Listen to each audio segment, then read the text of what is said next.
All right, so if no one's saying it, I'm gonna say it. Influencers are too predictable. Okay, so if you've been living underneath a rock, I've just been seeing more and more influencers pop off in shorter amounts of time, and it's scary how viral success is just getting faster and faster. Now, if you don't believe me, let's just backtrack, and I'm gonna quickly explain why I think influencers are too predictable, because if I don't explain it, a lot of y'all are gonna attack me, okay? And that's not what this channel's about, okay? If you're new to my channel, my name's Jade. I talk a lot about marketing in combination with psychology, and I haven't done this series in a while. All right, so to quickly break down why I think influencers are predictable, I'm gonna explain the story to give you a little context, so bear with me, okay? Grab a snack, grab a drink, it's about to get spicy. So last week I had a call with my friend Edward Zoe, and we were just chatting about why we think Ava Max is low-key the clone of Lady Gaga. Okay, and I know it's an unpopular opinion, but come on, guys, like, just take a look. It's like the blonde hair, the music, the pop, the attitude, like, we're just sitting here like this is literally a Gaga clone. And Lady Gaga, right, took years and years to build up to the credibility she is today. You know, she has a hit movie, hit songs, and it took her like 10 years to do so. However, Ava Max kind of popped off the charts in like a year or two. I mean, obviously there's like a lot of hard work underneath that we're not seeing, but that first conversation of Ava Max and Lady Gaga, who are both singers that make similar type of music and aesthetic, which got me thinking, how often is the industry learning from this and literally making little clones? And this is called the clone effect. I'm not gonna lie, I made this up out of my ass, but I really think it's a real thing. And if you don't believe me, get this other example, okay? So Emma Chamberlain, right? She's a YouTube star. In the span of 6 months, she was able to rise to 1 million subscribers last year. And that is insane, and she's doing amazing things with Vogue, Cosmopolitan, and even Louis Vuitton. So you don't need me to sit here and tell you how amazing and successful Emma Chamberlain is to realize that we have another player in town, okay? So Charli D'Amelio is a TikTok star that has now literally almost surpassed Emma's records, right? So on TikTok, Charli reached 10 million followers in 2 months.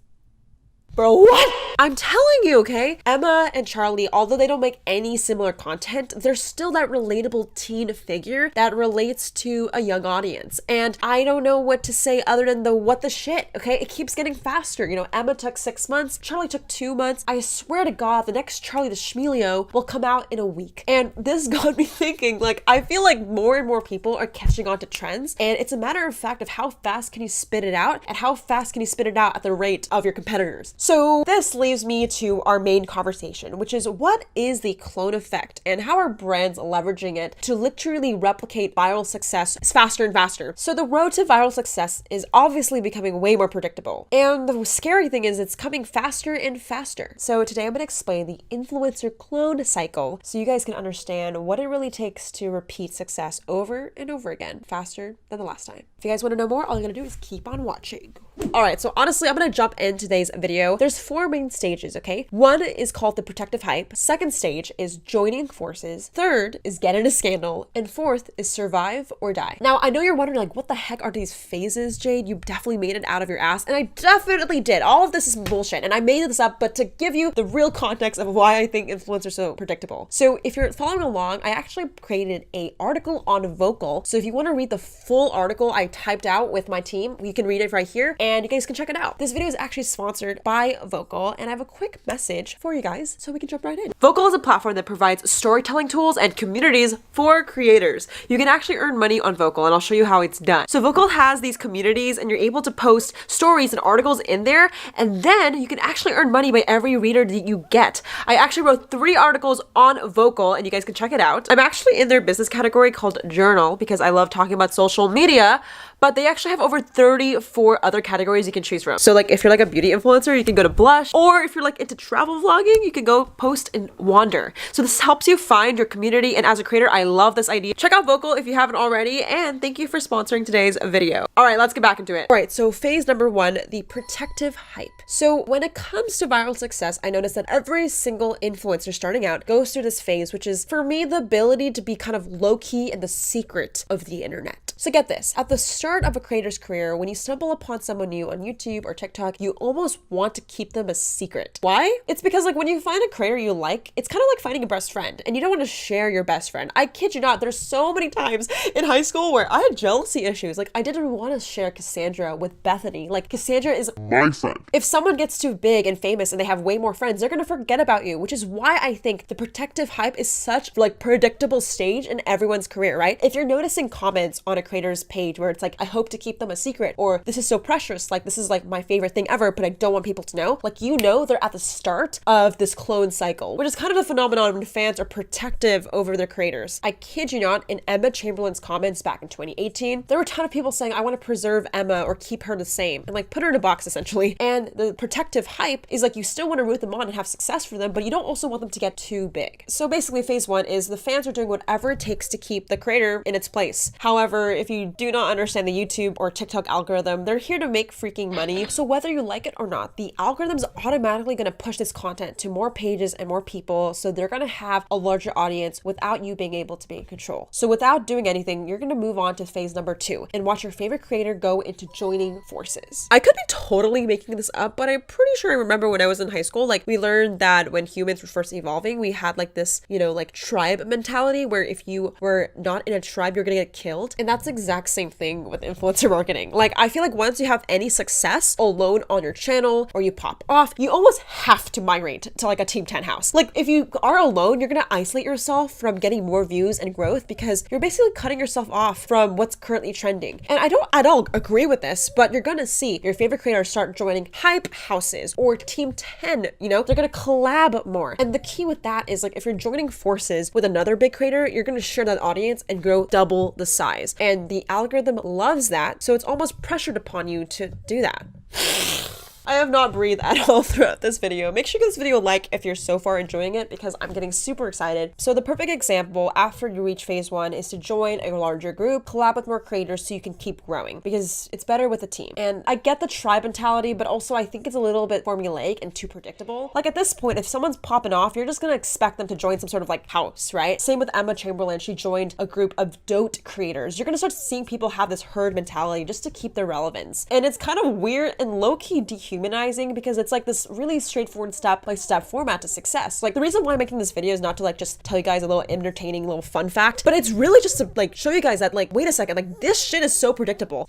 And in the moment, I feel like we can look at these like Team 10 houses or, you know, group trips as like such a thing we want. But in reality, it's just so formulaic that I bet these creators don't really feel a sense of family or community that they portray on camera. And I just hope this video kind of shows that this is so formulaic. All of this is just consistent with, you know, Emma, Team 10, like everything I believe is getting to this point, and I haven't seen anything new in a while. So let me know if you guys agree with this or don't before I move to number 3, which is what I call getting in a scandal. So phase 3 for me is just all about like once you get a level of success, some people will feel strongly about you for good or for worst. And for the people that feel bad about you, they're going to be jealous and mad. And they're just going to try to find anything to pick you and just tear you down. And I don't mean to encourage this, but it's really sad because this is happening to so many people. I don't want to talk about it too much, but like I've just seen my friends go through drama and scandal for things they didn't mean to do or harm the internet. Like a lot of people don't have these bad intentions, but because of the internet, you know, anyone can get criticized. And I don't know, I've seen it really harm my close friends, but I've also seen it happen with every single creator. Like I'm pretty sure Charli D'Amelio's nudes got leaked or people saw her vaping. And at this point, it's just really childish and immature. And honestly, again, predictable because at this point, like no matter what you do, you're gonna get criticized. And I really don't agree with that. Like the number one reason why I think cancel culture is just so popular is because if you use someone's name in a video, you're gonna get views. And whether for good or for worse, there's gonna be people that are just wanting to use your name for a video for their own clout. Because again, they don't want you to succeed. They want it for themselves. And you know, that's, you know, facts. I make videos here commenting about like the internet. I just don't know if the right way is to be a negative impact, but that is not for me to decide.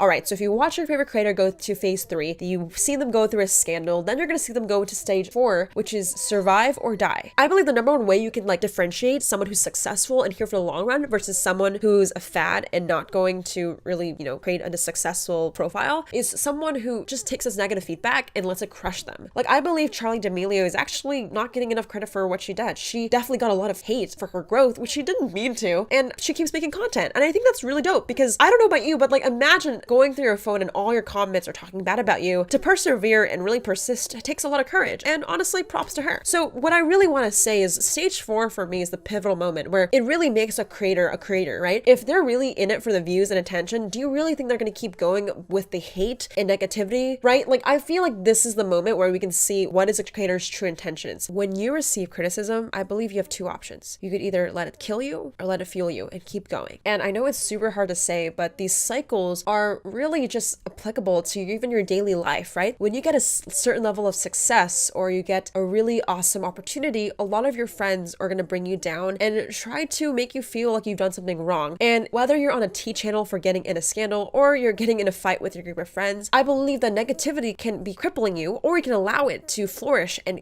persevere and keep going. Let's just be honest, like, life is just not easy. And I wanted to just encourage you, for anyone going through rough times or criticism, like, everything's going to be okay. This is something that's normal and happens to everybody. And although I love making jokes about this like clone influencer cycle, this cycle is applicable to your life. And I hope you guys can learn something from this, which is this is totally normal. It's a part of doing something outrageous and trying to be successful. You're going to receive criticism, you're going to receive hate, but the people that really stand out are the people that keep going. So I hope this inspires you to just persevere through the hard times. All right, guys, so thank you for watching today's video. Make sure you subscribe to my channel, and if you guys would like, text my phone number. I'm here to reply to your comments and questions. So with that, shout out to the comment winner. Shout out to the comment winner. Comment on this post to be featured in the next episode.